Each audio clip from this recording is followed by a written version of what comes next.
On va parler aujourd'hui de maladies inflammatoires de l'intestin. Comment est-ce que j'ai articulé la présentation?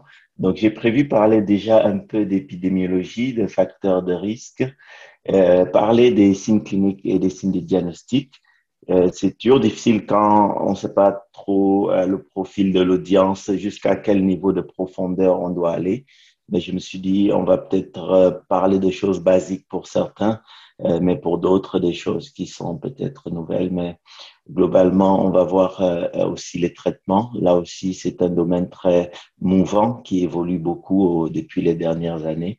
Et puis finalement, à la fin, je terminerai par des notions sur comment on peut accompagner les patients et mieux les prendre en charge. Donc, les données d'incidence montrent que c'est une maladie très fréquente, comme l'a mentionné tout à l'heure notre oratrice. En Europe, c'est même plus de 3 millions de personnes qui vivent avec une maladie inflammatoire. Et au continent nord-américain, donc c'est 2 millions de personnes. Dans les autres parties du monde, les données sont un peu plus faibles, mais on sait qu'il y a aussi une augmentation dans les années précédentes pour la maladie de Crohn et la colite ulcéreuse, même si ça tend à se stabiliser dans les pays industrialisés. Dans d'autres pays, l'augmentation se poursuit. Et on peut voir sur cette courbe, par exemple, sur cette graphique, les notions d'incidence, le nombre de nouveaux cas par 100 000 personnes par année. Donc, on voit qu'il y a des zones où c'est très élevé, comme en Amérique du Nord, en Europe du Nord, en Australie, donc plus de 6 cas pour 100 000 personnes par an. Et on voit d'autres zones où l'incidence est beaucoup plus faible. Par exemple, en bleu ici, on voit des zones où l'incidence est très faible. Mais par contre, ce qui est interpellant, c'est qu'il y a beaucoup de régions, notamment en Afrique, où les données épidémiologiques sont plus rares. Cette différence d'incidence est aussi retrouvée pour la colite ulcéreuse, comme on le voit ici, donc le même gradient un peu nord-sud, avec des incidences plus élevées dans les pays nordiques. Pour la maladie de Crohn, la prévalence montre que beaucoup de personnes vivent avec la maladie de Crohn. C'est des maladies qui sont moins mortelles qu'il y a quelques années. Donc, ça veut dire que les personnes diagnostiquées pendant l'enfance ou pendant la vie adulte vont vivre avec cette maladie. Donc, la prévalence, finalement, fait en sorte que le nombre cumulatif de patients augmente chaque année. Donc, il y a une augmentation au fur et à mesure du temps de cette prévalence qui atteint jusqu'à 135 pour 100 000 personnes dans les régions comme ici au Nord-Amérique, en Australie aussi, et d'autres régions où la prévalence est plus faible. Notamment, il y a quelques études, donc celle faite en Libye, qui montre une prévalence qui est beaucoup plus faible que ce qu'on a ici. Et pour la colite ulcéreuse, c'est la même chose avec des prévalences un peu plus élevées, donc plus de 198 pour 100 000 personnes. Donc, c'est les données adultes. Et chez l'enfant, on retrouve aussi le même profil d'évolution. Cette étude toute récente qui a été publiée dans le journal Gastroentérologie a montré effectivement une disparité à l'échelle mondiale des prévalences. Ici au Canada, on a des taux d'incidence de 15,4 pour 100 000 personnes par an et des taux de prévalence de 15,4 pour 100 000 personnes par an. Et on peut voir effectivement dans d'autres régions des taux qui sont beaucoup plus faibles. Et ce qui est intéressant, c'est que cette augmentation-là est quand même majeure pour la prévalence. Comme j'en ai parlé, c'est sûr que les enfants, il y a très peu qui décèdent pour la maladie de Crohn ou la colite ulcéreuse. Donc, cette augmentation de la prévalence est aussi liée à la prise en charge. Mais il y a aussi une augmentation de l'incidence, notamment chez les jeunes enfants. Et ici, par exemple, on voit l'incidence actuelle selon les régions. Donc, en Asie de l'Ouest, 0,2 à 1,4 pour 100 000 personnes par an. En Europe, on peut voir effectivement une disparité avec en Europe de l'Est une augmentation un peu plus élevée que dans l'Europe de l'Ouest. Et puis aussi au Canada, continent nord-américain, donc on est à 0,5 à 3 pour 100 000 personnes par an avec les prévalences dont j'ai parlé tout à l'heure. Donc, ces graphiques témoignent justement au fil du temps l'évolution de ces taux d'incidence qui sont quand même assez marqués, à la fois pour la maladie de Crohn, pour la colite ulcéreuse aussi. Alors, en Afrique, il y a très peu de données. J'ai identifié un travail qui a été publié en 2020. Donc, c'est un travail qui a été fait par des auteurs un auteur de Zambie avec un collaborateur de Londres et ils avaient pu identifier beaucoup plus des case report que des données de cohorte. Les deux régions où on a un peu plus de cas, c'est surtout, je parlais de la Libye et aussi l'Afrique du Sud. Donc, on peut voir ici un confrère, Dr. Alec Belayé au Cameroun, avec qui j'ai déjà eu à collaborer sur certains articles, qui avait publié un cas clinique d'un patient qui avait été opéré. Il y a d'autres cas qui ont été rapportés au Burkina Faso, en Côte d'Ivoire. Mais globalement, on sait que c'est des maladies qui sont quand même présentes en discutant avec les chercheurs et les médecins sur le continent. Il y en a régulièrement qui diagnostiquent ces maladies et notamment au Maghreb, de plus en plus, on se rend compte qu'avec les changements de mode de vie, c'est des maladies qui ne sont plus si rares. Alors, au Canada, on a beaucoup de cas de maladies inflammatoires. On verra un peu les facteurs de risque tout à l'heure. On estime qu'en 2030, plus de 400 000 Canadiens, donc 1% de la population canadienne, vivra avec une maladie inflammatoire, ce qui est quand même important comme taux de prévalence. Donc, cette augmentation fait en sorte qu'il y a un coût important, hein. Donc, le coût direct, 1,3 milliard pour la prise en charge, c'est vraiment énorme. Et chez les enfants, on voit que actuellement, il y a 7000 enfants de moins de 18 ans qui vivent avec une maladie inflammatoire au Canada. Et nous, dans notre hôpital, j'avais mis sur pied, je suis arrivé au Canada en 2011, j'ai mis sur pied une base de données prospective qui permet d'enregistrer tous les patients avec cette maladie. On pourra en discuter d'ailleurs pour ceux que ça intéresse. C'est une expérience qui peut profiter à d'autres centres. Et ce qu'on peut voir, c'est l'augmentation du nombre de cas au fil des ans. Habituellement, on tournait à 80, 90, et puis on est actuellement plutôt dans les 130, 150 nouveaux cas chaque année chez les enfants de moins de 18 ans. C'est vraiment important. Et c'est quelque chose qui est aussi observé dans d'autres centres. Alors, j'ai vu une main levée. Je ne sais pas ce que les modérateurs veulent. Est-ce qu'on prend les questions en cours de route ou à la fin? Je ne sais pas, Pascaline, qu'est-ce que vous préférez?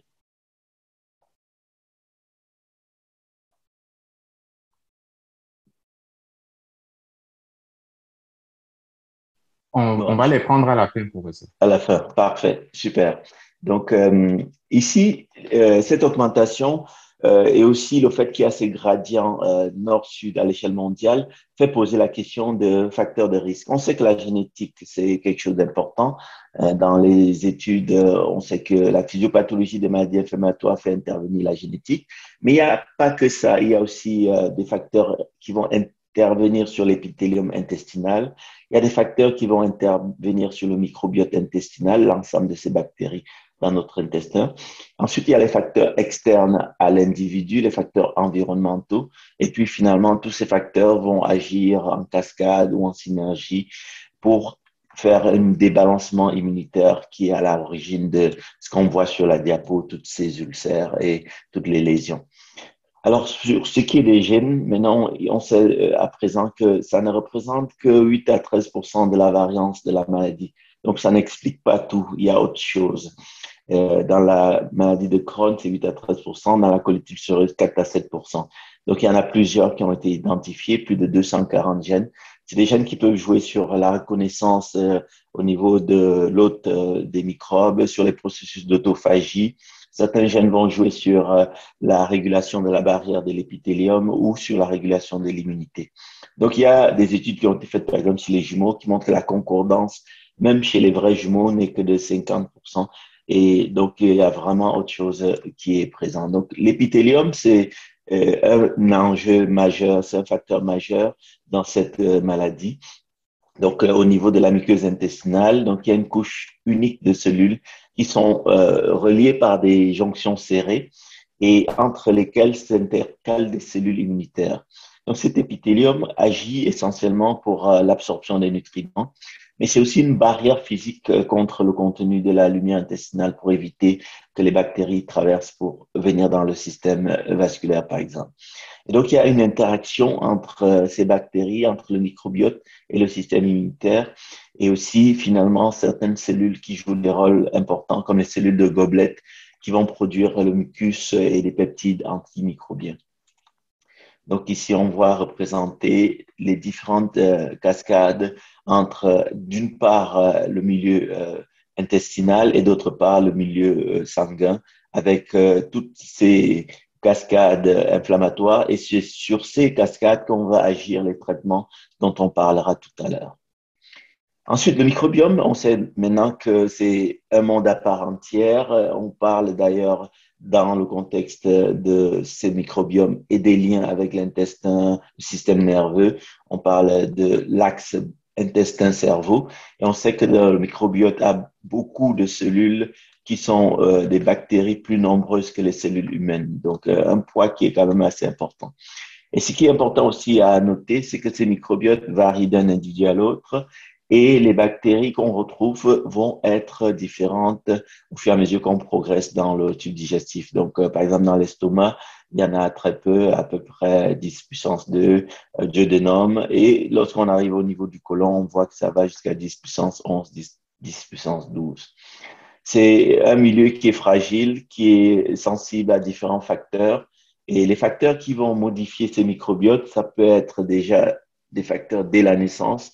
Le fait de naître par césarienne entraîne un microbiote dit moins diversifié que une naissance par voie vaginale. Donc ça, c'est aussi un élément important. La prématurité, le séjour en soins intensifs, donc, tous ces facteurs vont entraîner une perturbation du microbiote dès les premiers mois de vie. L'alimentation, le fait d'avoir un allaitement va être un facteur qui a un microbiote différent des préparations pour nourrissons.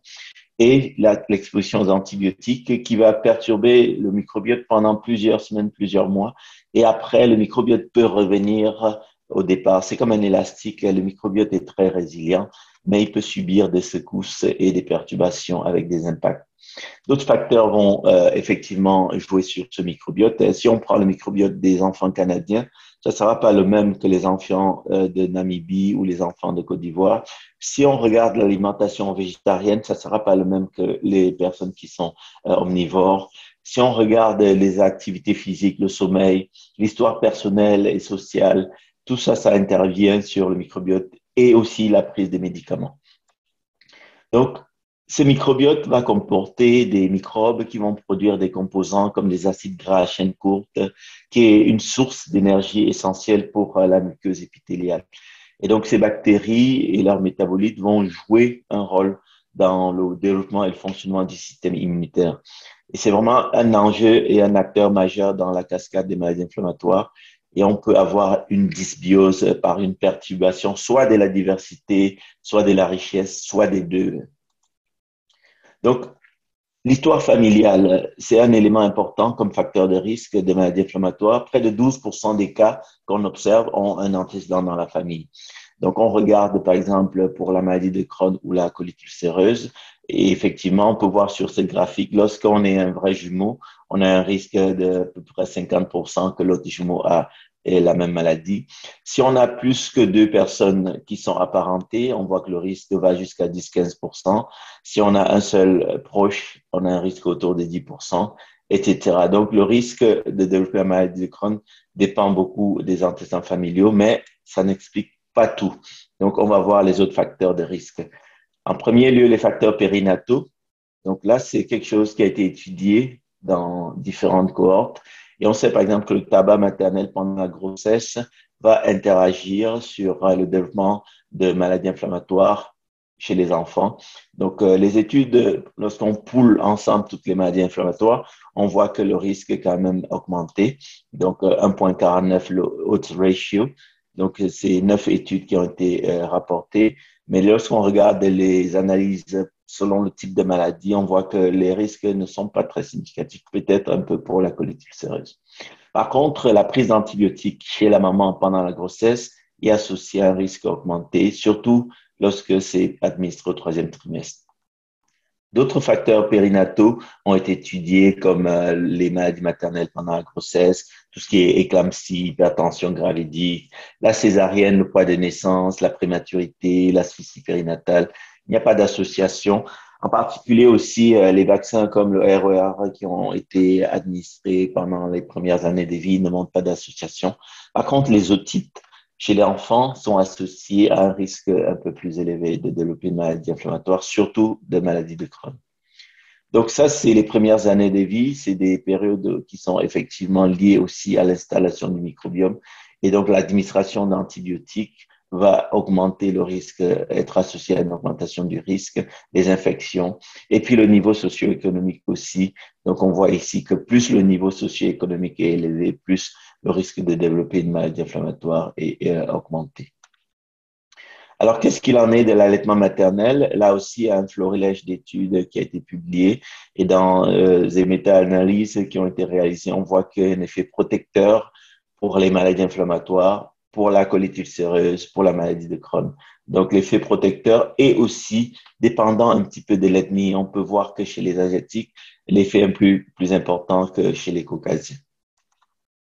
Donc, en résumé, dans cette période périnatale, il va y avoir des facteurs qui sont bénéfiques, comme l'allaitement maternel, des facteurs qui vont entraîner une augmentation du risque, comme les antibiotiques, et des facteurs qui pourraient aussi augmenter le risque, comme le tabac passif et les infections qui sont présentes dans les premières années de vie. Au-delà de cette période, il y a d'autres facteurs qui interviennent dans la petite enfance ou dans l'adolescence. Et un facteur majeur maintenant qui est maintenant reconnu, c'est l'appendicectomie, qui de façon un peu mystérieuse agit différemment sur la colite ulcéreuse et la maladie de Crohn. Les données des différents travaux montrent que ça augmente, c'est associé à une augmentation du risque de maladie de Crohn. Par contre, ça a un effet protecteur sur la colite ulcéreuse. Alors, il y a une chose qui apparaît dans ces travaux, c'est que effectivement l'appendicectomie pourrait modifier le microbiome local au niveau de la zone où il y a eu cette appendicectomie, au niveau de la région iléosécale. Et d'autres données qui pourraient aussi expliquer cette différence, c'est la possibilité d'avoir des patients avec une maladie de Crohn qui n'est pas encore diagnostiquée, qui fait que l'augmentation soit observée. Et c'est aussi ça qu'on est en train de faire dans un projet actuellement en cours au sein de notre équipe. On collabore avec une chercheuse de l'Institut Armand Frappier. On regarde d'un corps de plus de 400 000 Québécois les sujets qui ont développé une maladie inflammatoire. On a identifié 2545 cas de maladie de Crohn et 1134 cas de colite ulcéreuse. Et comme on le voit sur ce graphique, il y a une augmentation du risque de maladie de Crohn et un effet protecteur pour la colite ulcéreuse. Donc, ces données sont actuellement en révision et seront publiées prochainement. Et effectivement, la question, c'est le mécanisme sous-jacent, donc la dysbiose, la perméabilité intestinale, mais c'est quelque chose qui va être intéressant, d'autant plus que dans les récentes années, les appendicectomies pour appendicite sont parfois moins réalisées parce qu'il y a une approche qui a été mise en place de plus en plus sur les formes peu sévères de traitées par antibiotiques. Donc, c'est quelque chose qui sera à suivre l'évolution par rapport aux maladies inflammatoires. Un autre facteur qui est aussi identifié dans différentes études, c'est l'amygdalectomie. On sait que les amygdales, c'est des agents aussi qui jouent sur le système immunitaire. C'est des organes lymphoïdes, ça intervient au niveau de la réponse immunitaire. Et donc, dans les études qui ont été publiées, il y a un effet associé à une augmentation du risque de maladie de Crohn chez les personnes qui ont une amygdalectomie. Et pour la colite ulcéreuse, il n'y a pas d'association. Quand même, beaucoup d'études, 17 dans la maladie de Crohn, 22 pour la colite ulcéreuse. Ensuite, les antibiotiques. Donc, on sait que depuis les dernières années, la prise d'antibiotiques est de plus en plus facile. Il y a beaucoup de campagnes pour dire de prescrire avec minutie parce qu'on sait qu'il y a une résistance qui se développe au niveau de certaines antibiotiques et aussi finalement dans la modification du microbiote. Et dans le contexte des maladies inflammatoires, cette méta-analyse a été assez intéressante et a montré que l'exposition d'antibiotiques de façon répétée, plusieurs cures, augmente le risque de maladies inflammatoires et aussi, surtout, de maladies de Crohn, moins que de colite ulcéreuse. Et de façon notable, l'effet est beaucoup plus marqué pour la maladie de Crohn pédiatrique, comme on peut le voir, l'augmentation du risque est effectivement de 2,75, donc ce qui est quand même conséquent. Ensuite, les contraceptifs oraux. Alors, c'est quelque chose qui est aussi un facteur qui est reproductif dans différentes études. Donc, les jeunes femmes qui prennent des contraceptifs pour prévention de grossesse. Donc, c'est quelque chose qui associe une augmentation du risque de maladies inflammatoires, de maladies de Crohn et de colite ulcéreuse, surtout lorsque les expositions sont prolongées, comme on le voit ici. Ensuite, un facteur pour lequel maintenant on a aussi des données de façon très robuste et qui aussi de façon mystérieuse agit différemment sur la maladie de Crohn et la colite ulcéreuse, c'est le tabagisme. Donc, les personnes qui fument ont un risque accru de 1,76 de développer une maladie de Crohn, mais une diminution du risque de colite ulcéreuse. Et donc, ça, c'est quelque chose qui est vraiment reproductible dans différentes cohortes, différentes études. Et c'est certain, dans ce cas de tabac, qu'il n'y a pas d'influence de facteurs génétiques ou ethnicité.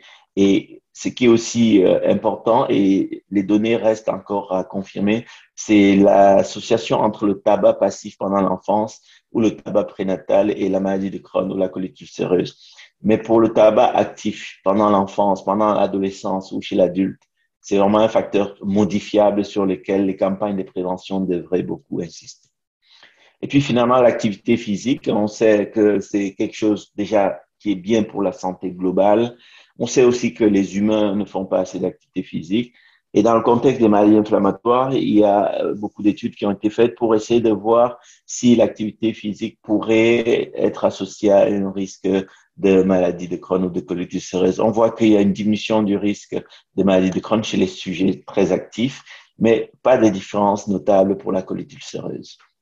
Donc, l'activité physique va aussi être un facteur qui interagit avec l'alimentation, puisqu'on sait que ceux qui sont très actifs sont aussi les sujets qui ont une bonne alimentation. Et tout ça va contribuer à un bon microbiote, puisque maintenant, on sait que les données sont assez robustes pour montrer que l'activité physique modifie le microbiote à la fois chez les personnes de corpulence normale, mais aussi chez les obèses.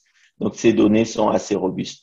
Et aussi, l'activité physique va, à travers des protéines inflammatoires, interagir sur la barrière épithéliale et donner la possibilité de créer cette cascade inflammatoire. Donc, un autre facteur modifiable, mais c'est difficile pour les patients. C'est difficile parce que beaucoup ne font pas assez d'activité physique. Et ça, c'est un travail qui a été mené au Royaume-Uni. Ils ont fait une enquête chez 918 membres de la Société Crohn et Colites Canada. C'est un organisme de patients. Et seulement 32% ont déclaré faire de l'activité physique quotidiennement. Et ici au Canada, des collègues en Ontario ont aussi fait un travail et montré que 58% étaient inactifs chez les patients avec maladie de Crohn, 53% pour la colite ulcéreuse. Mais ces chiffres se rapprochaient quand même de la population générale, où on voit qu'au Canada, 50% des personnes sont inactifs. Donc ça aussi, ça pourrait être un facteur majeur qui expliquerait le gradient nord-sud. C'est important. Et puis, pourquoi les gens ne font pas assez d'activité physique? Il y a bien sûr des facteurs comme le manque de motivation. Chez les patients avec maladie inflammatoire, il y a d'autres facteurs comme la douleur abdominale, la fatigue chronique. Certains peuvent avoir des manifestations articulaires ou des douleurs musculaires. On verra lorsqu'on parlera des symptômes de la maladie.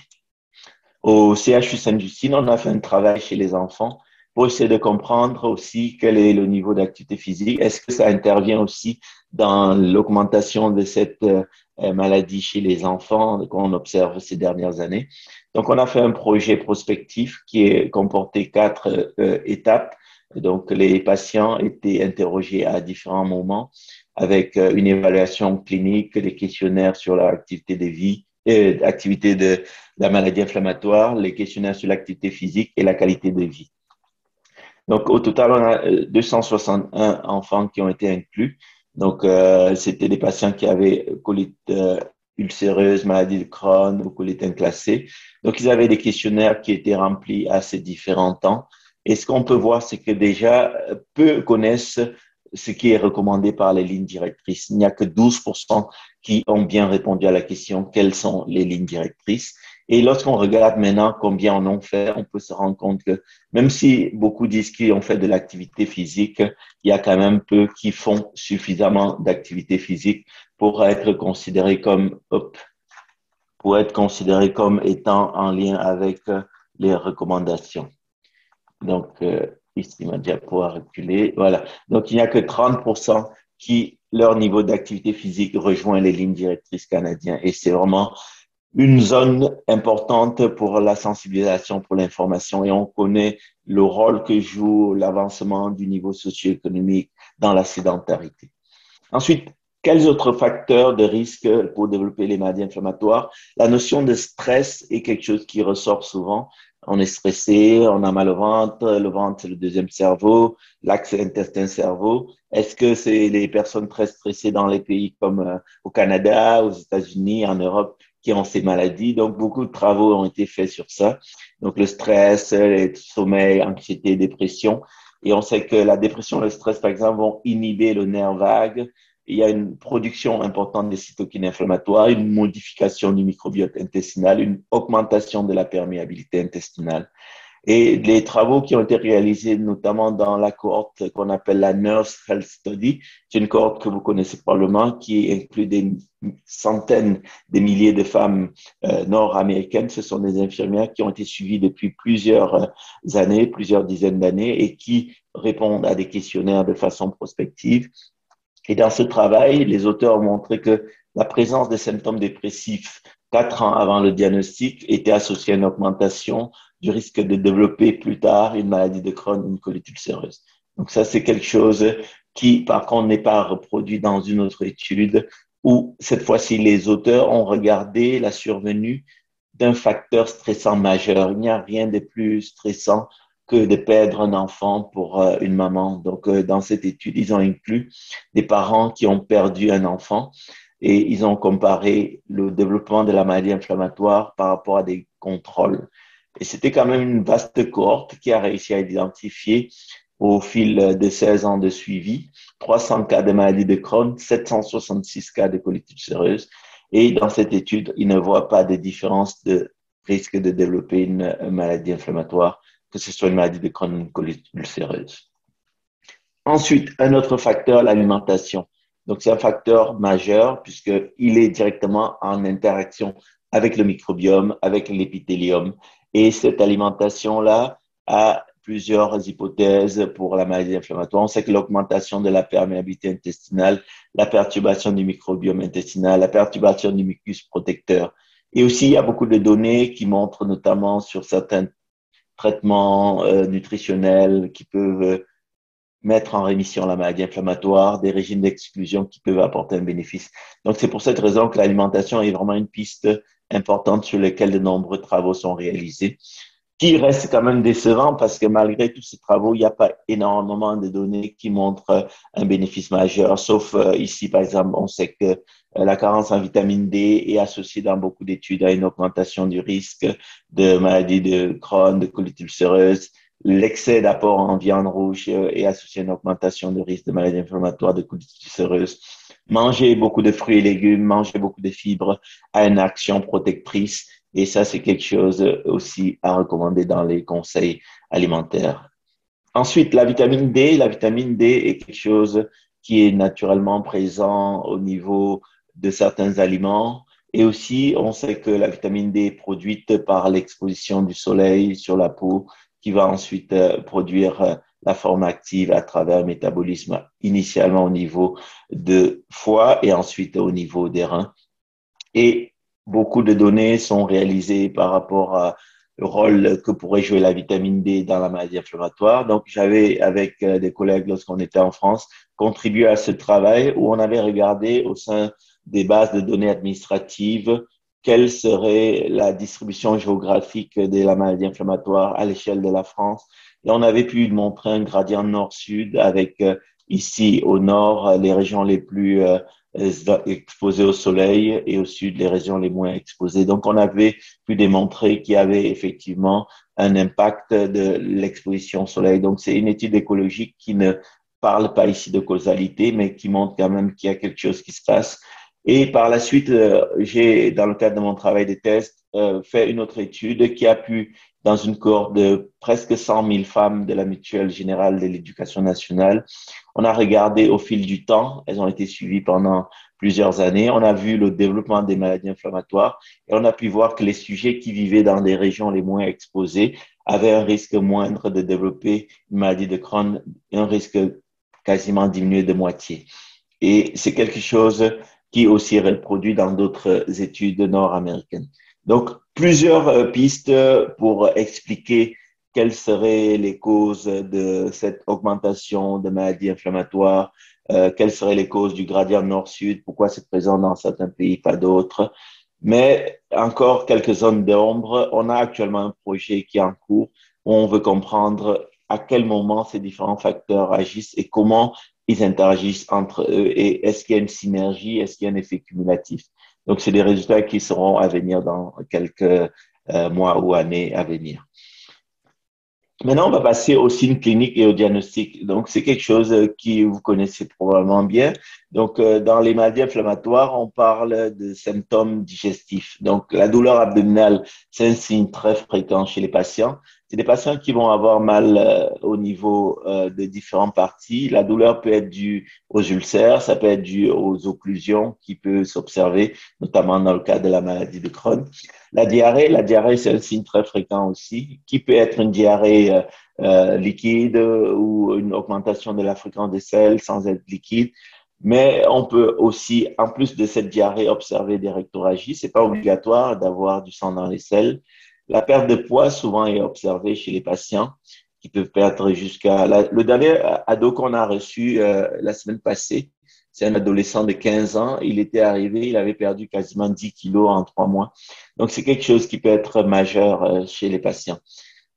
Tout ça associé à la baisse d'appétit, qui est aussi un élément important, la fatigue, l'anémie, donc tout ça avec les rectorragies. Et puis, on peut observer certains signes comme des ulcères à la bouche, des problèmes au niveau des phalanges, des doigts, ce qu'on appelle l'hypocratisme digital. On peut observer des signes extradigestifs, des arthralgies, des arthrites, des érythèmes, des problèmes visuels qui peuvent donner des uvéites. Et puis, des manifestations au niveau du périnée. On verra quelques photos, fistules, fissures, abcès. Et puis, finalement, des signes comme la fièvre, qui peut faire penser à une infection ou certaines autres maladies systémiques. Donc, l'année dernière, on a publié avec un étudiant de maîtrise un travail justement dans notre cohorte pour essayer de voir comment ces symptômes se distribuent au sein de la population pédiatrique de notre centre. Et on a pu montrer que les douleurs, c'est vraiment un des éléments majeurs. 90% des patients ont ces maux de ventre. Alors, il faut insister aussi sur ça parce que la douleur, c'est pas quelque chose de spécifique. On peut observer les douleurs abdominales, par exemple, chez des patients qui ont l'intestin irritable, ce qu'on appelle aussi le côlon irritable. Donc, la fatigue, 45%, la fièvre, 20%, les diarrhées, 70%, du sang dans les selles, 44%, des vomissements, 19%, une perte de poids, 63%. Donc, ça, c'était une cohorte de patients avec maladie de Crohn. Dans la colite ulcéreuse, on est en train de mener un autre travail, mais on sait que la rectorragie est beaucoup plus importante et c'est assez logique parce que l'atteinte de la colite ulcéreuse, c'est vraiment au niveau du côlon. Alors que dans la maladie de Crohn, certains patients vont avoir une atteinte de l'intestin grêle sans manifestation colique. Alors, pourquoi ils ont mal au ventre? C'est souvent à cause des ulcères sur la muqueuse, mais c'est aussi parfois l'atteinte au niveau des muscles, des spasmes, tout ce qui concerne la réaction à la sécrétion des cytokines et aussi finalement le lien avec le système nerveux. C'est ça qui permet justement le réceptacle de la douleur. Donc, le réseau neuronal au niveau abdominal est très dense, il est vraiment vaste et ça explique pourquoi des patients, même en rémission de la maladie, peuvent développer secondairement un intestin irritable.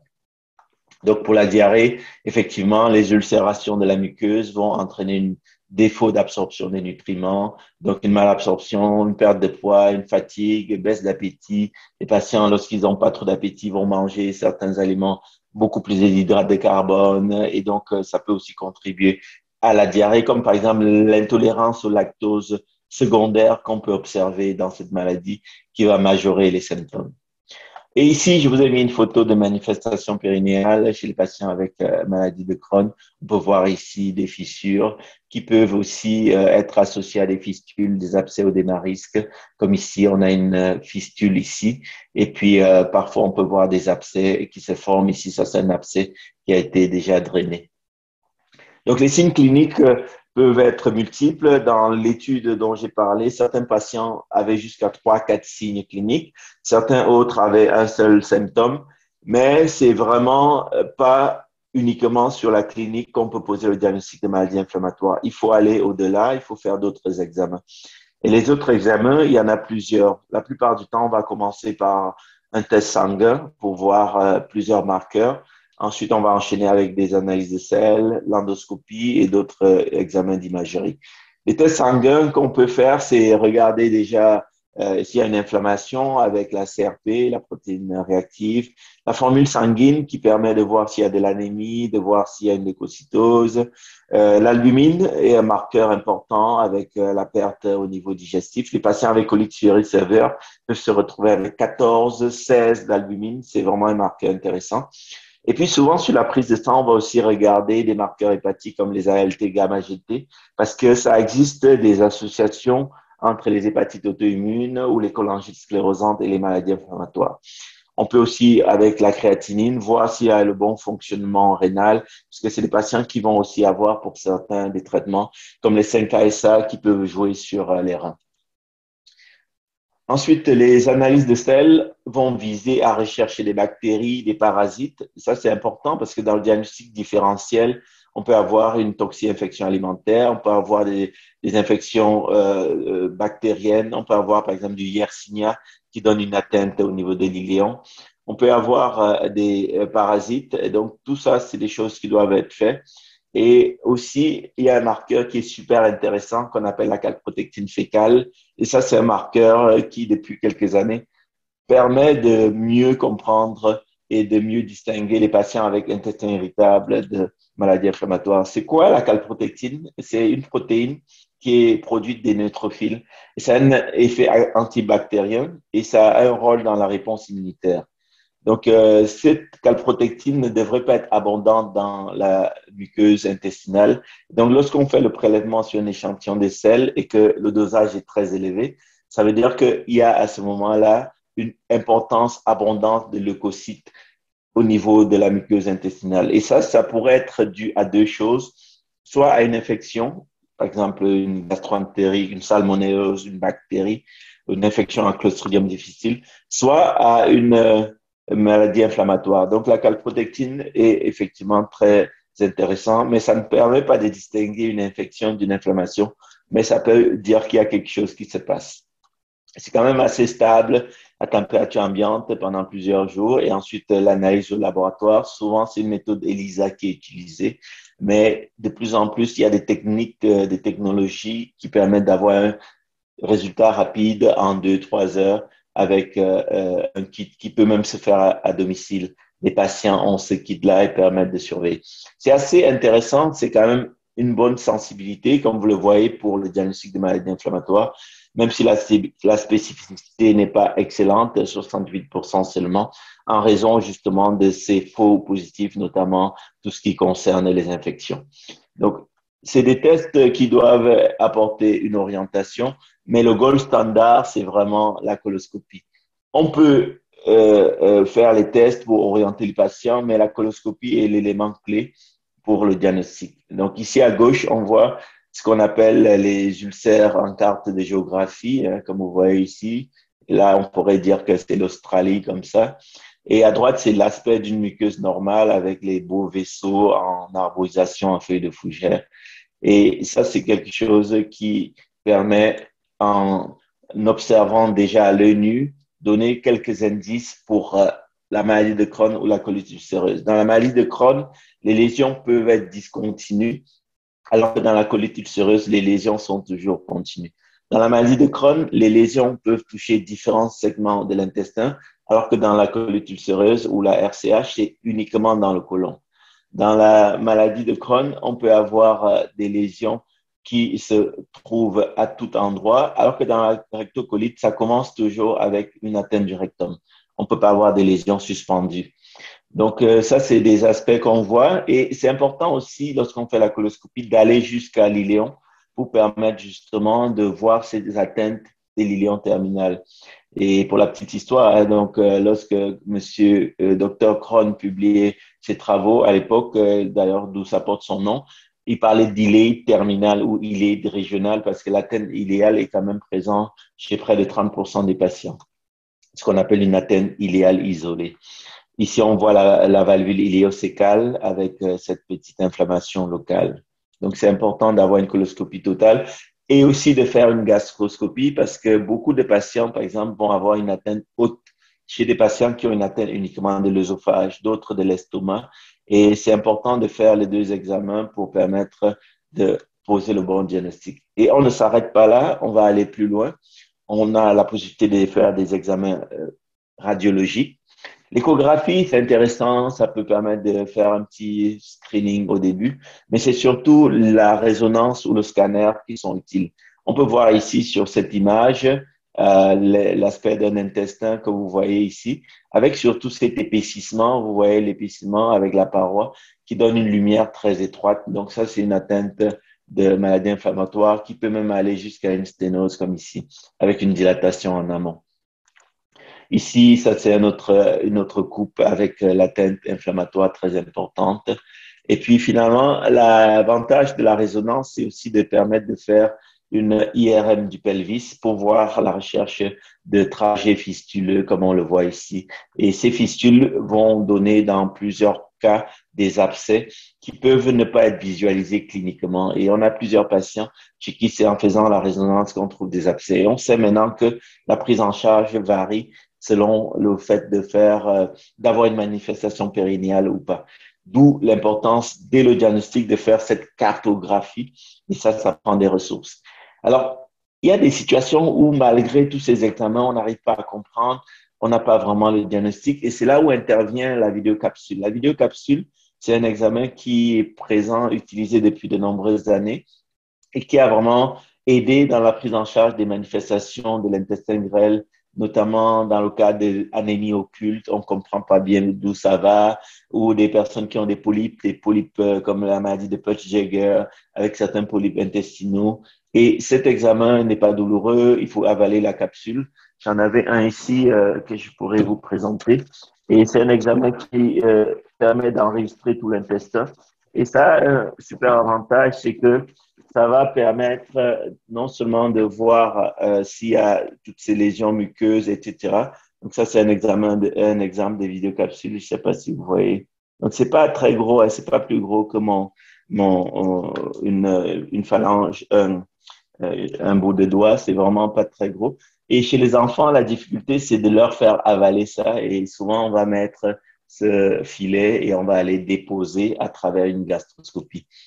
Dans le contexte des maladies inflammatoires, lorsqu'on ne trouve rien à la coloscopie ou rien à la gastroscopie et que la résonance n'est pas concluante, on peut faire l'examen et on voit ces ulcères, vous voyez ici. Ça, c'est une adolescente de 17 ans qui avait vraiment des grosses douleurs abdominales et puis avec beaucoup d'insistance. Parce que parfois, c'est que j'ai oublié de mentionner, c'est que parfois, il n'y a pas d'inflammation non plus. La CRP peut être normale et c'est souvent des situations où on peut avoir besoin de ce type d'examen. Là, vous voyez le gros ulcère ici, avec les berges qui sont inflammatoires et le centre qui est blanchâtre avec des dépôts de mucus. C'est ça qui donne cette coloration blanchâtre. Donc, on a vu l'épidémiologie, on a vu les facteurs de risque, on a vu les signes cliniques.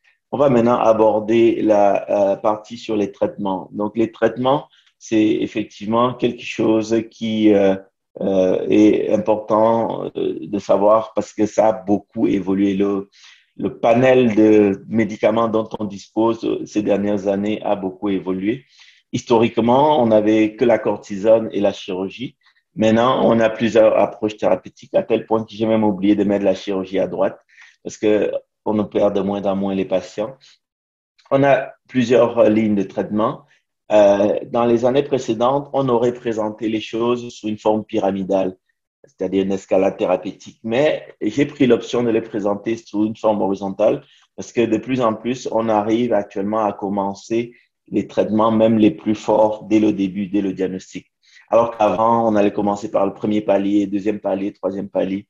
Maintenant, l'approche thérapeutique est un peu différente et c'est un peu ce dont on va parler tout à l'heure. Donc, en gros, de quoi dispose-t-on dans l'arsenal thérapeutique? On dispose de la nutrition entérale exclusive, des régimes comme le Crohn's Disease Exclusion Diet, des corticoïdes, des 5-ASA, des immunomodulateurs, des traitements biologiques et ce qu'on appelle les petites molécules. Ce sont des traitements oraux qui sont effectivement nouveaux, qui sont des mécanismes qui ciblent certaines protéines. Alors, avant de donner les traitements, il faut déjà se dire qu'est-ce qu'on vise. On a 5 piliers dans la démarche thérapeutique. Le premier pilier, c'est déjà évaluer le risque individuel, c'est-à-dire que pour le patient donné, quel est son risque propre de développer la maladie. Donc ça, c'est vraiment la première chose qu'on vise. Donc, évaluer le risque individuel du patient. Ensuite, deuxième chose qui est importante, c'est définir les objectifs. Quels sont les objectifs qu'on vise? Pour ça, on parlera des cibles thérapeutiques. Ensuite, discuter avec le patient de plus en plus, c'est une décision consensuelle pour choisir le meilleur traitement. Ensuite, surveiller les taux des médicaments parce que beaucoup de ces traitements doivent être adaptés aux patients. Ce n'est pas une taille pour tout le monde, mais il y a des stratégies pour voir si les taux sanguins sont corrects, si le patient est bien en rémission au niveau des différents marqueurs sanguins, des marqueurs de sel, endoscopie. Donc, surveiller les taux, c'est important. Et puis, contrôler l'activité de la maladie. Donc, on commence par les traitements nutritionnels. Donc, la nutrition entérale exclusive a été démontrée très efficace pour le traitement de la maladie de Crohn. Donc, c'est quelque chose qui n'est pas du tout efficace dans la colite ulcéreuse, mais dans la maladie de Crohn, c'est très efficace. Lorsqu'on parle de nutrition entérale exclusive, on parle de l'utilisation d'un produit lacté qui va être bu par les patients ou administré à travers une sonde exclusivement pendant 8 semaines, 12 semaines. Il y a plusieurs qui existent. Le plus connu, le plus étudié, c'est le Modulène. C'est développé par Nestlé et c'est un produit qui est aussi enrichi en TGF-bêta, qui est une protéine anti-inflammatoire. Et ce lait-là, on l'a utilisé dans notre cohorte chez 20 à 30% des enfants avec maladie de Crohn qui acceptent de le boire parce que c'est pas facile de boire du lait, que du lait pendant 8 à 12 semaines. Et ça permet non seulement de diminuer les symptômes, mais aussi de mettre la muqueuse en rémission. Le problème, c'est qu'après ces 8 à 12 semaines, qu'est-ce qu'il faut faire? Et c'est là où interviennent d'autres types de traitements qui sont encore en étude, comme le Crohn's Disease Exclusion Diet, qui est un régime où on va supprimer des émulsifiants, supprimer des additifs, supprimer beaucoup de composants de l'alimentation pour essayer de se rapprocher d'une alimentation la plus saine possible. Et ça aide aussi dans les études qui ont été montrées. Il y a une efficacité qui est quand même assez bonne. Ensuite, les autres régimes sont beaucoup plus de donner des conseils standards d'alimentation chez les patients. Au début, lorsqu'ils ont une maladie très active, on peut diminuer un peu les fibres, mais par la suite, il n'y a pas besoin de restreindre les fibres. Et ça, c'est aussi quelque chose qui a évolué par rapport aux années antérieures où on avait peur des sténoses intestinales et les patients avec maladie de Crohn ne mangeaient pas du tout de fibres. Mais on peut réintroduire les fibres actuellement. Pour la colite ulcéreuse, il y a très peu de données au niveau de l'alimentation. Donc, on recommande une alimentation standard. Ils peuvent manger des fruits et des légumes. Et puis, il n'y a pas vraiment de choses à interdire. Certains peuvent être un peu plus intolérants au lactose, mais c'est pas quelque chose obligatoire de supprimer des aliments. Ensuite, les corticoïdes, donc la cortisone, c'était la seule arme dont on disposait il y a quelques années. Beaucoup de patients avec maladie inflammatoire vous diront qu'ils ont eu de la cortisone, soit injectable, soit orale. Mais ce qui est important, c'est vraiment de se dire que c'est pas un traitement de maintenance. On peut l'utiliser pour le traitement de poussée. Habituellement, on commence avec une bonne dose, 50, 60 milligrammes, ou chez les enfants, on utilise une dose de 1 milligramme par kilo. Et ensuite, au bout de quelques temps, 2, 3 semaines, dès que ça va bien, on commence le sevrage. Et le sevrage se fait lentement par palier pour permettre à la glande surrénale après de se réveiller. Et la durée totale va être d'environ 2 mois de traitement par cortisone. Malheureusement, certains patients ont besoin d'une deuxième cure, une troisième cure, mais c'est vraiment quelque chose à utiliser parce qu'on sait les impacts négatifs de la cortisone sur différents organes. Donc, c'est quelque chose à étudier, à utiliser avec beaucoup de réserve, avec beaucoup de prudence, parce qu'il y a vraiment des patients, on en a vu des patients qui disent qu'ils sont sous cortisone depuis 1 an, 2 ans, 3 ans. C'est pas normal, même si c'est des cortisones à petite dose faut trouver d'autres alternatives. Et les autres alternatives, c'est soit les immunomodulateurs, c'est quelque chose aussi qui a démontré pendant plusieurs années quelques efficacités, mais au long cours, c'est pas des médicaments qui sont très efficaces.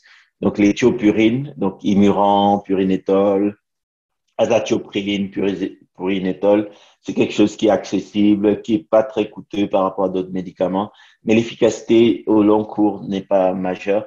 C'est sûr que dans les formes légères, modérées, ça peut valoir le coup d'essayer ça, mais dans les formes très sévères, on se rend compte que c'est pas très efficace. Et en plus, le méthotrexate a cette particularité que chez les patients qui le prennent, ils ont souvent le développement de nausées, parfois des hauts le cœur, vomissements. Et c'est quelque chose qui peut entraîner une phobie complètement de tout ce qui est jaune parce que souvent, lorsqu'ils le prennent en injection, la couleur est jaune dans la seringue. Alors, maintenant, qu'est-ce qu'il y a comme autre approche? C'est des traitements qui sont utilisés depuis plusieurs années. Les anti-TNF-alpha, les anti-IL-12-23, le vedolizumab et tout récemment, les petites molécules orales comme le tofacitinib ou le lupadacitinib. Donc, les anti-TNF-alpha, c'était les premiers à être utilisés dans les années 98, qui ont eu l'autorisation dans les maladies inflammatoires de Crohn et colite ulcéreuse. Auparavant, c'était déjà utilisé dans les maladies rhumatologiques. Et donc, c'est quoi? Ce sont des anticorps monoclonaux qui vont aller bloquer les protéines qu'on appelle le TNF-alpha. Donc, c'est une protéine tumor necrosis alpha qui est sécrétée abondamment au niveau de la muqueuse de l'intestin. Donc, ces anti-TNF-alpha-là vont bloquer et faire en sorte qu'il y a moins d'inflammation. Et on peut voir qu'il y en a plusieurs. Donc, ce sont les molécules originales et on parlera un peu plus loin des génériques parce que actuellement, il y a ce qu'on appelle les biosimilaires. C'est pas vraiment comme des génériques, mais les biosimilaires, c'est les molécules qui sont utilisées en alternative parce que c'est moins coûteux, mais c'est exactement le même principe au niveau de la structure. Ce sont des anticorps monoclonaux. Donc, l'infliximab, c'est un des plus connus et il a beaucoup de données sur ça. Ensuite, l'adalimumab, aussi de plus en plus utilisé. Le golimumab, moins utilisé. Le certolizumab, moins. Et puis ensuite, le vedolizumab, qui est beaucoup plus récent, et l'ustekinumab. Donc, les deux premiers sont des anti-TNF-alpha ici. On peut voir que l'infliximab, c'est en injection. Mais de façon récente, il y a des formes sous-cutanées qui sont apparues. Et on a donc différents protocoles d'administration, 5 à 10 mg kilo, toutes les 4 à 8 semaines en injection perfusion. Et quand c'est en sous-cutané, 120 mg toutes les 2 semaines. Donc, c'est quand même des médicaments qui ont montré une bonne efficacité en induction et aussi en maintenance. Mais le problème, c'est que chez les patients avec ces médicaments, si on ne fait pas attention au suivi des doses au niveau sanguin, ils peuvent développer des anticorps. Dans le passé, il y a de nombreuses années, c'était utilisé ponctuellement comme une injection à la demande. Mais maintenant, on sait que dès qu'on commence, on part sur une utilisation régulière toutes les 4 à 8 semaines. Et nous, dans le travail qu'on a fait et qui a été publié récemment, on a montré qu'en utilisant ça dès le diagnostic très précocement, on a diminué de presque 20% des taux de rechute de la maladie et c'est quelque chose qui est vraiment majeur. Donc, c'est très efficace pour les maladies qui touchent la muqueuse, mais aussi pour les maladies qui donnent des fistules au niveau du périnée. Et aussi chez les patients avec des manifestations extra-intestinales, comme les atteintes articulaires, les atteintes au niveau des yeux, par exemple. Donc, c'est des médicaments qui ont des effets secondaires. Il faut vraiment se dire que ce pas des médicaments dénués d'effets. Un des effets qu'on observe souvent, c'est les manifestations cutanées comme le psoriasis ou des problèmes d'eczéma, etc.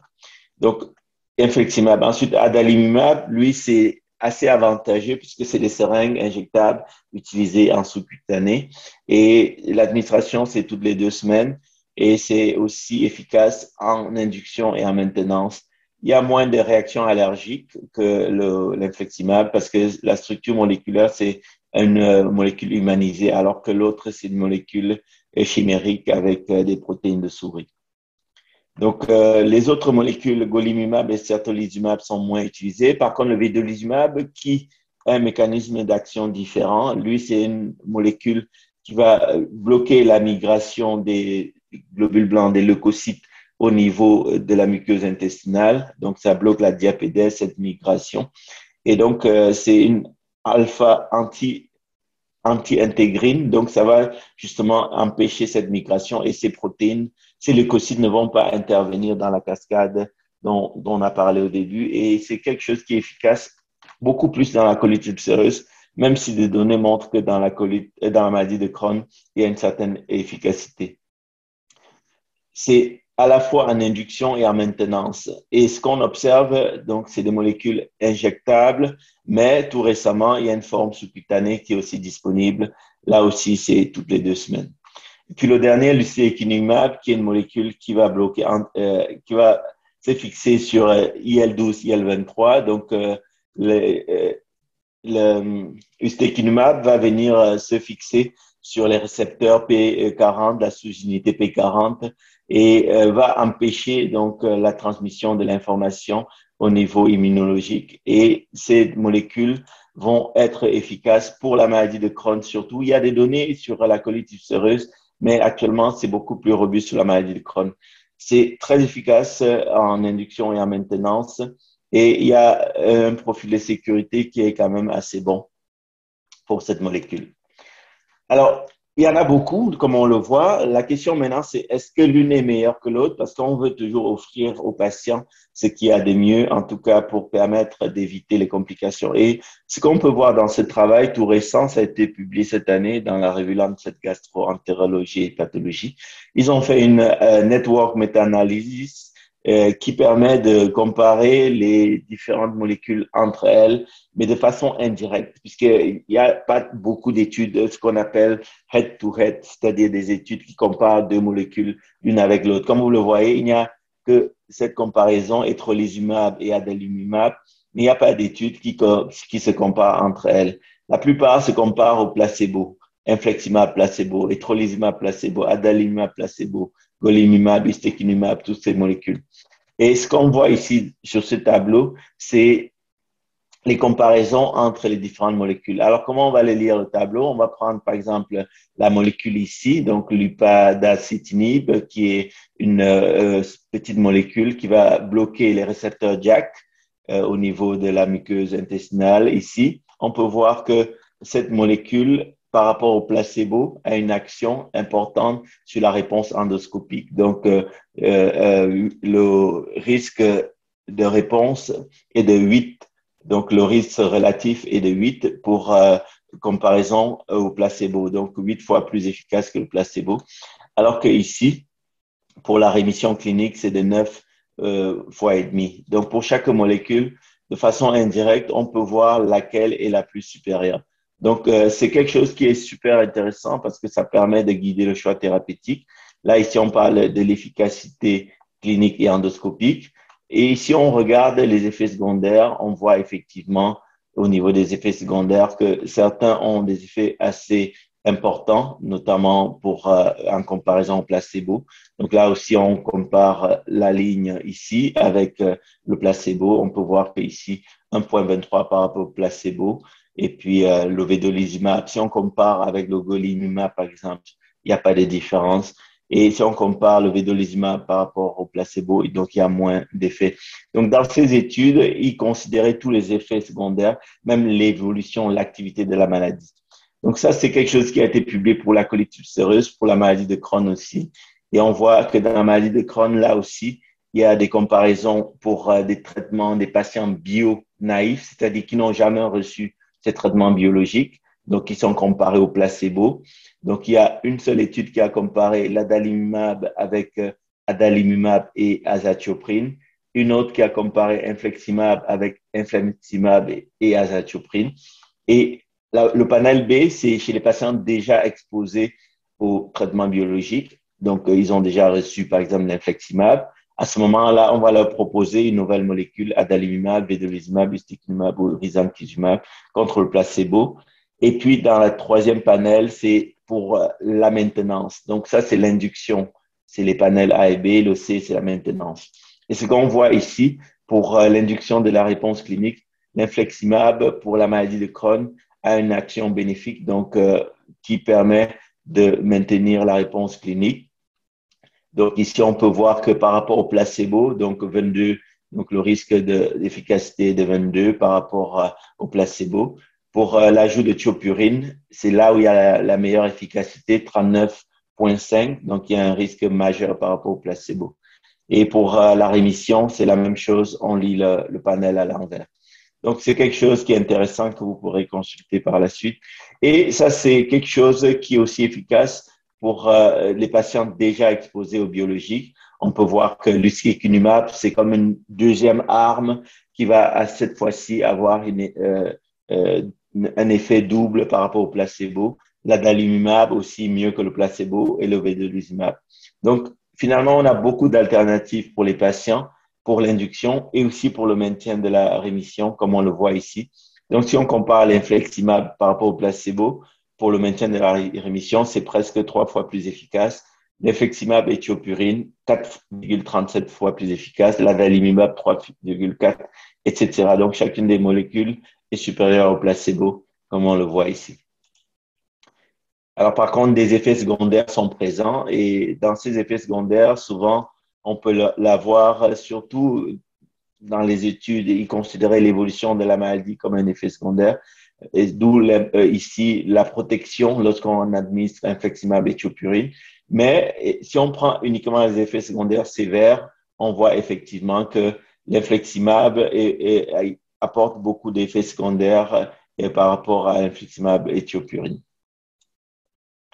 Donc, quelle molécule privilégier? C'est là la question que revient donc à ce niveau, parce qu'il y a un arsenal thérapeutique qui, en tout cas ici au continent nord-américain et en Europe, est accessible. Peut-être en Afrique, ça va être différent. Et c'est aussi pour cette raison que on va pouvoir discuter, voir comment les biologiques vont permettre l'accès en raison du coût le plus faible. Donc, chez les patients qui n'ont aucun traitement au préalable, les patients naïfs, l'infliximab est souvent utilisé en première intention ou l'adalimumab. Ensuite, on peut discuter l'ustekinumab. Et puis, lorsque ça échoue, le vedolizumab et le certolizumab arrivent ensuite. Ensuite, ça, c'est pour l'induction, ça, c'est pour la maintenance. Chez les patients qui ont une efficacité, parce que ça arrive aussi des patients qui ont une bonne réponse, qui perdent la réponse. À ce moment-là, on commence avec une autre molécule, surtout la même classe lorsque c'est une perte de réponse. Si c'est une réaction allergique, on change de classe parce que là aussi, ça peut arriver des patients qui font une réaction allergique, développent des anticorps, etc. Bon, pour la RCH, c'est le même principe. Donc, l'infliximab est assez efficace. Et puis, le vedolizumab est très intéressant en maintenance parce qu'il y a très peu d'effets secondaires du fait de son mécanisme d'action. Alors, les biosimilaires ont permis d'améliorer l'efficacité, la réponse, parce que d'améliorer l'accès surtout, parce que c'est moins coûteux. Et depuis quelques années, il y a beaucoup de publications qui montrent que l'efficacité est comparable aux molécules originales. Il n'y a pas de différence de sécurité, il n'y a pas de différence en termes de résultats cliniques et le coût est beaucoup moindre. Le coût est presque diminué par 10. Et donc, c'est quelque chose qui beaucoup de compagnies ont mis en place ce développement.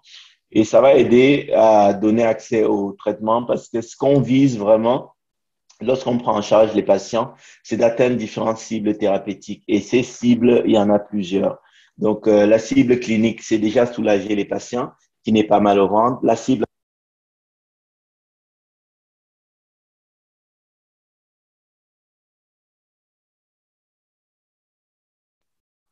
La cible endoscopique, la cible endoscopique, c'est important, c'est-à-dire la révision endoscopique. La cible histologique, c'est discuter actuellement de est-ce qu'il faut aller jusqu'à qu'il n'y ait plus d'inflammation au niveau des biopsies. Et puis aussi une rémission pariétale, notamment chez les patients qui ont atteint de maladie de Crohn avec un épaississement de la paroi. Donc, ces cibles-là sont importantes parce qu'on sait que dans certaines maladies, notamment dans la maladie de Crohn, ça a été bien démontré, il y a une évolution qui s'est faite au fil du temps, une inflammation chronique qui reste présente avec des poussées régulières. À chaque fois, il va y avoir une complication, une augmentation des dégâts, de dommages au niveau de l'intestin. On peut avoir ici des sténoses, des fistules, des patients peuvent être opérés, réopérés, des sténoses, etc., jusqu'à se retrouver avec un intestin qui est très court parce qu'on a coupé au fur et à mesure des morceaux. Et c'est là justement l'importance d'utiliser très tôt des traitements, comme on vient de le voir, vraiment dès le diagnostic. Donc ça, c'est un travail qu'on a publié cette année avec un étudiant en maîtrise qui analysait l'impact de l'utilisation précoce de ces traitements et les facteurs de risque de rechute. Et on peut voir effectivement que, par exemple, les 5-ASA, vous remarquerez que j'en ai pas beaucoup parlé dans la maladie de Crohn. C'est quelque chose qu'on déconseille parce que c'est associé à un risque de rechute important. Il y a une efficacité de ces molécules, les 5-ASA, dans la colite ulcéreuse, mais pas dans la maladie de Crohn. Donc, l'exposition au traitement anti-TNF-alpha est beaucoup plus efficace que les traitements comme le méthotrexate ou l'éthiopurine. Et on le voit d'ailleurs sur ce graphique. Ici, ça, c'est une courbe de Kaplan-Meier qui représente le temps à la rechute. Comment on lit la courbe? Ici, c'est la probabilité de faire l'événement. Et puis ici, ce sont les patients exposés au fil du temps. Donc ça, c'est au moment du début du traitement. Donc, chaque couleur représente une classe médicamenteuse. Donc ici, en marron, c'est la classe des médicaments anti-TNF-alpha, comme le Remicade ou l'Humira. Et on peut voir que la survie sans rechute est beaucoup plus élevée dans cette molécule, alors que ici, les patients qui sont avec des traitements comme les 5-ASA ou même des patients qui ont reçu des corticoïdes en première intention vont avoir des rechutes assez importantes au fil du suivi. Et ça, c'est aussi pour lorsqu'on utilise ces traitements de maintenance, on voit que les traitements anti-TNF-alpha ont un moindre taux de rechute. Néanmoins, il reste quand même qu'il y a 40% des patients, même avec ces traitements qui rechutent. Donc, il y a encore la place pour améliorer. Parce que ce qu'on veut éviter, c'est vraiment des dégâts, les complications et d'éviter que les patients se retrouvent notamment avec des risques de cancer, parce que c'est une des complications de cette maladie, le développement de cancer 2 à 3 fois plus élevé que les patients de la population générale. Le risque justifie la surveillance au long cours chez les patients, puisqu'après 10 ans, on voit que le risque cumulatif est de 1%, après 30 ans de 7%. Donc, il faut faire des coloscopies de contrôle à ces patients. Donc, en résumé de cette présentation, j'espère vous avoir donné quelques éléments pour dire que c'est des maladies pour lesquelles, effectivement, il faut poser le bon diagnostic, choisir le bon traitement, idéalement en partenariat avec le patient, parce que là aussi, c'est sûr que le mode de vie du patient peut permettre de privilégier des injections sous-cutanées que des perfusions. Et puis, les biosimilaires, je serais vraiment intéressé de voir votre opinion dessus, notamment en lien avec le coût, l'accessibilité. Et puis, finalement, l'objectif qu'on vise, c'est vraiment non seulement la rémission des patients, mais aussi la qualité de vie. Et la qualité de vie, c'est aussi et la surveillance des effets secondaires. Ça passe par la prévention vaccinale parce que beaucoup de ces médicaments, notamment les nouvelles molécules et petites molécules comme le tofacitinib, peuvent entraîner une augmentation des risques de certaines maladies comme l'herpès, le zona, pardon, d'où l'importance de faire des vaccins, notamment le vaccin pour le zona. Donc, j'ai terminé la présentation. Merci pour votre écoute et je serai ravi de prendre des questions, surtout d'écouter votre expérience sur les maladies inflammatoires.